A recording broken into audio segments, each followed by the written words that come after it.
Now, earlier we were talking about the detrimental effects of bullies, and Deirdre is now here to take your calls. We're going to start with Julie now. Good morning to you, Julie. Hello. Hi, and you're calling regarding your son who is being bullied at school. Yes, I am, yes. So what's the situation? Basically, he just started secondary school, and he come home after the first few days, and he said there was a boy that kept picking on him. He wasn't quite sure what to do and how to deal with it, and it was affecting him quite badly mentally. And I said to him just to keep trying to ignore him, you know, and see if that made any difference, and it just ended up getting worse. So I had to phone the school and obviously try and deal with it that way. Good. So, Did that help?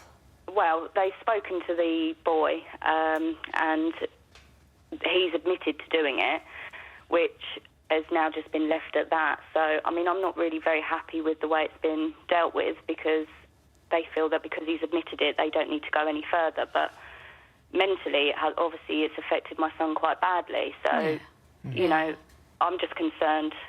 So you want to sort of support him mentally now, don't you? Yeah, I don't really know what to do, because I'm quite concerned how much it will affect him, you know, because it does get to the point where it gets out of hand. As we saw earlier on. Yes. Okay. It's understandable. I think one thing is, and I've got to say a theme that, you know, as I've been sitting taking the calls, that's come out of all this, is a lot of us really need to get onto the schools a lot more firmly. It's been shocking me how little intervention the schools are often making. So in your case, I'd definitely go back to the school and say, look, just getting the boy to admit it isn't enough. Every single school should have an anti-bullying policy. They should also have, like, an e-safeguarding policy. Say to them you actually want to see proper measures taken in that class, that there should be some, definitely some feeling of disapproval. I mean, you know, I don't know what they do, but, you know, if it's to detect something, that boy who did the bullying should know that that was a very wrong thing to do, and he should be firmly talked to about it at the very least.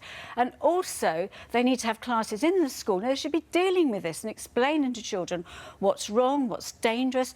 As we were saying earlier with Lucy, you know, children need to realise that bullying can have terrible, terrible consequences that they might have to live with for the rest of their lives. So it's important to really beard it at the school.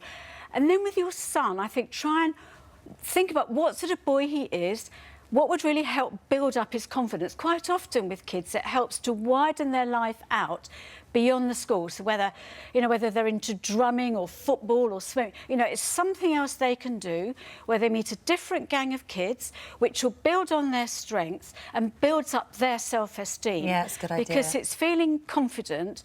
And also, I think you can rehearse with kids. You can do, like, role play, if you like, about if a boy says something like, how do you actually handle it? You can practice saying, you know, whatever your words are, you know, you're not going to hurt me, and just walk away. You know, they can learn how to deal with it to a reasonable extent. But there's a survey out which shows that 9 out of 10 kids find if they actually tell an adult at the school, that does make a difference. So it's also about, you know, your son himself feeling able, if anything happens, going straight away to a teacher and saying, that boy's just said such and such to me, and not letting it ride on. Feeling confident enough to go and tell someone as well. Exactly. What I'd love is I'd love our interview with Felix's mum to be shown in school assemblies. Yeah. Now. Yeah, Absolutely. totally. So, right, That'd be a OK, great thing. it's only 9 minutes long. Sit down, morning assembly, sit down and watch this. Yeah, I think it'd be really... I mean, children of any age would really understand that, and very good for the teachers and head teachers as well. For those, if there is anyone watching the schools or head teachers or whatever, this is our YouTube channel here, and we'll put it on there. And if you can show it in a school assembly, I think it would have quite a profound effect. I agree. Right, let's talk to... Thank you, Julie. Julie. Good luck.